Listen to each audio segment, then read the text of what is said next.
Gold, trusted gold buyers. మీరు తాకట్టు పెట్టిన బంగారాన్ని విడిపించి ఈ రోజు ఉన్న మార్కెట్ ధరకు కొనబడును. అంటే వాడు చీకొడతాడు అలాంటిది ఏం లేదమ్మా. నన్ను నిజంగా వాడు 24 క్యారెట్ గోల్డ్ రజని అలాంటివి లేవమ్మా. ఎలా అంటాడంటే ఒకసారి ప్రసాద్ స్టూడియోలో ఎందుకో నా ఎప్పుడు స్కూటరే అక్కడ ఏదో షూటింగ్ అవుతుంది ఎవరిదంటే సమ్ తమిళ్ మూవీ రజనీకాంత్ ఉన్నాడు అన్నారు. సరే చాన్నాళ్ళు అయిందని వెళ్ళా. వాడు వచ్చి ఓయ్ అని వచ్చి అక్కా కొడుతాడు కాఫీ ఇరుకాడు. ఓసారి ఇంటికి వచ్చాడు, కాఫీ ఇచ్చింది మా ముసలిది, అప్పుడు ముసలిది కాదు చెప్తున్నా. కాఫీ ఆ కాఫీ ఇక్కడ ఉందా అన్నాడు. అంటే he remember so well. So అమ్మో రజనీ నిజంగా బంగారం కూడా. అవునా? అది కానీ ఆయన కూడా చాలా హంబుల్ బ్యాక్గ్రౌండ్ నుంచి వచ్చారు కదా సార్. హంబులా మరి నువ్వే బస్ కండక్టర్ను అది అదే అది చెప్తున్నా. ఫ్రెండ్స్ ఎలా సాయం చేస్తారంటే వాడికి అక్కడ ఎవరో చెప్పారు ఒరే నువ్వు యాక్టర్ అయిపోతావురా అని. రజనీకి వాడికి ఇన్స్పిరేషను శత్రుఘ్న సిన్హా. అప్పుడు శత్రుఘ్న సిన్హా ఇలాంటి వేషాలు వేసేవాడు కొంచెం ఫాస్ట్గాను, గొయ్యలు డబ్బులు అవన్నీ ఆ చిత్రాలు వేసేవాడు. అవి వీడికి పట్టాయి. అవి చేస్తుంటే నీకు ఎక్కడ కాదురా ప్లేసు మద్రాసు వెళ్ళిపోవాలని ఫ్రెండ్స్ చెప్పారు అని ఆర్థికంగా కూడా సాయం చేశారు. వాడు ఇన్స్టిట్యూట్లో చేరాడు.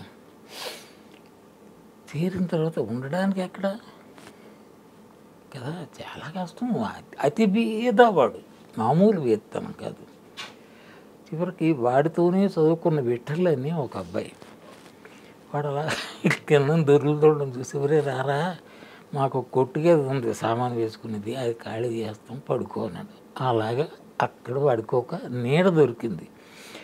మ్యూజిక్ అకాడమీ అని మద్రాసులో ఉంది, దాని వెనకే వాడిల్లు, వాడి ఫ్రెండ్ది విఠల్ని ఇచ్చాడు.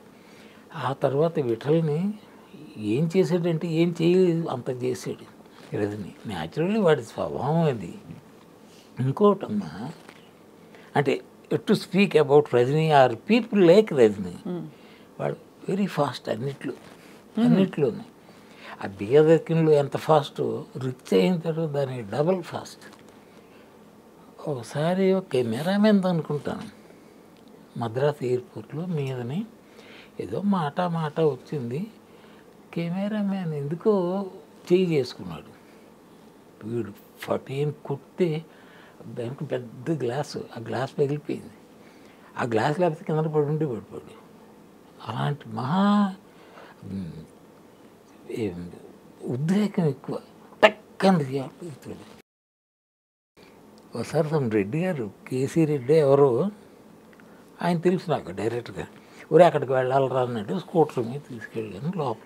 లోపలికి వచ్చి ఆ బాయ్ ఎవరనంటే నా డైరెక్ట్ మీట్ పండితుగా ఉందా అని ఏదో అన్నాడు. మరి ఒకరండి ఇది కొంచెం లిటరేట్ చేసినట్టు మాట్లాడాడు. వీడి కోపిష్టం ఉన్నాడు, పడేయాలని కొట్టాడు అన్నాడు. ఆ శబ్దం విని డైరెక్ట్గా వచ్చారు. ఎన్నారు అది ఏదన్నట్టు లోపలికి తీసుకెళ్ళాడు. అది అయిపోయింది. వస్తాడు చెప్పిన ఊరి ఏంట్రా అది, వాడెంత వాడు బతుకెంత అట్టని చేసుకున్నావు, నువ్వు సక్సెస్ అయ్యావంటుంది బాయ్గా. సార్ నా బాయ్ అంటాడు. అది వాడి స్థానం, నువ్వు అలా రియాక్ట్ అవ్వకూడదు. ఏం చేస్తావు వాడిది అది చాలా. అంటే అలాంటి వాళ్ళు అందరూ రజనీలు అయిపోతారని అన్ను. బట్ వాడికి ఆ లక్షణాలు ఉన్నాయి. ఎప్పుడు చిన్న చూపు చూడడం మా పక్కన చెప్పానా. ఇంత పెద్ద స్టార్ అయిన తర్వాత కూడా లోపలికి వెళ్ళి ఎన్నడా మై అని లైట్ బాయ్ని భుజం మీద చేసుకొని వెళ్ళిపోతారు. అస్సలు అహంభావం అది లేదు. ప్లస్ వాడి కొంచెం ఈ చింతన, ఇది వేదాంతం ఆ గోళ అప్పుడు ఉందని నాకు తెలియదు. నేను వాడితో తిరిగేటప్పుడు ఈ టచ్ ఉందని నాకు తెలియదు. ఆ తర్వాత కొంచెం ఎక్కువే ఉంది వాడికి. He believes in god and all. హిమాలయస్కి వెళ్ళిపోయాడు కదా. అవునవును, బాబాజీ మహావతార్ బాబాజీ అవన్నీ విన్నాను. కానీ నాకు బాబాజీని కలిసావా అని అడగడానికన్నా నేను వాడి దగ్గరికి వెళ్ళా. ఆయన కలిసాడో లేదో తెలియదు. కలిశాడా, భ్రమించాడా బాబాజీ అనుకుని ఎనీథింగ్ ఈజ్ పాసిబుల్. అక్కడికి వెళ్ళేసరికి అట్మాస్ఫియర్ వేరమ్మా. నాకు కూడా మీకు కూడా ఉందా సార్ ఇంట్రెస్ట్, స్పిరిచువల్ ఇంట్రెస్ట్ ఉందా అలా? చచ్చే అంత I want to die not here somewhere. హిమాలయస్లో కైలాష్ పర్వతం ఉంది కదా, కైలాస పర్వత సానువుల్లో చావాలి. దట్స్ నా విషయం. సంభవ ఆ కోరిక అంత బలంగా ఉంటప్పుడు జరుగుతుందంటారు, జరగవచ్చు. అమ్మ, నాన్న, కొడుకు, బిడ్డలు, మనవలు, నథింగ్. చిన్న సంచి బుధాన్ని వేసుకొని వెళ్ళిపోవాలి ఉంది అలా. వెళ్ళిపోయి ఇంత జీవితం తృప్తిగా ఉందా సార్ జీవితం? Most satisfactory, no complaint to make. నాకు జీవితం మీద కంప్లైంట్ చేయాల్సింది ఒక్కటి కూడా లేదు. నా అర్హత, నేను దేనికి అర్హుడును అది వచ్చింది అనుకుంటున్నాను. ఇంకంతకంటే ఏం కావాలి? I'd never dream of becoming an Ambani. అదేం కాదు కదా, మామూలు జీవితమే.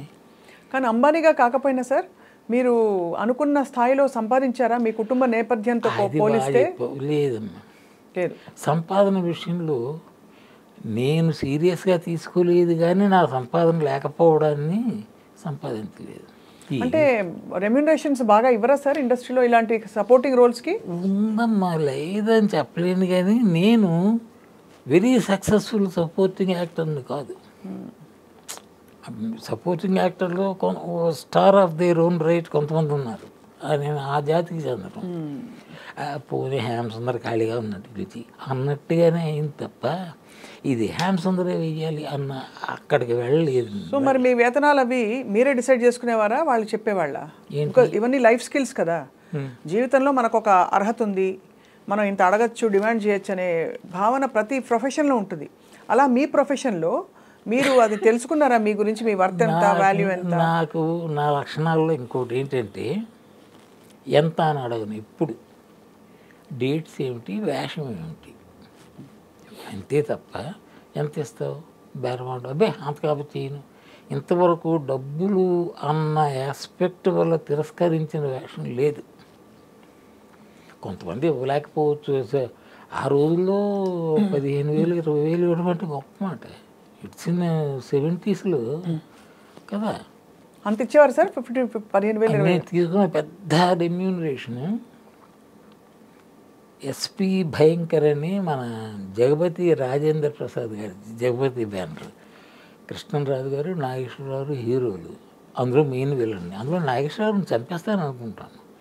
అయ్యో అంటే చాపకిన నీళ్ళ వెళ్ళే విలన్ అవి కాదు. దానికి నేను తీసుకున్న రెమ్యూనరేషన్ ది హైయెస్ట్ రెమ్యూనరేషన్ అది. 15,000 ఆ రోజుల్లో 15,000 అప్పుడు 1000 కింద ఉండేది కాదు. ఆ రెమ్యూనరేషన్ రోజువారీ ఇది కాదు. ఇప్పుడు డైలీస్ వచ్చాయి రోజుకి ఇంత అని, అప్పుడు డైలీ లేదు. SV Bhayankar for some days we were in Vizag, విశాఖపట్నంలో. ఆ షూటింగ్ అవుతుంటుంది, నాకు పని లేకపోయినా కూర్చోవడం. ఇప్పుడు పని లేకపోతే కూర్చోవడం అవ్వదు. తీసుకెళ్ళాడంటే రోజుకి 5,000 పడిపోవడం, వాడు తిరిగి పో అన్నంతవరకు. అప్పుడు అది కాదు రెమ్యూనరేషన్, కన్సాలిడేటెడ్ ఇంత, రోల్కి ఇంత, అంతే రోజుకి ఇంత. హ్యాపీ అమ్మా. అప్పుడు రోజులు అవి, ఇప్పుడు రోజులు ఇవి, అంతే కదా. అంతే కదా.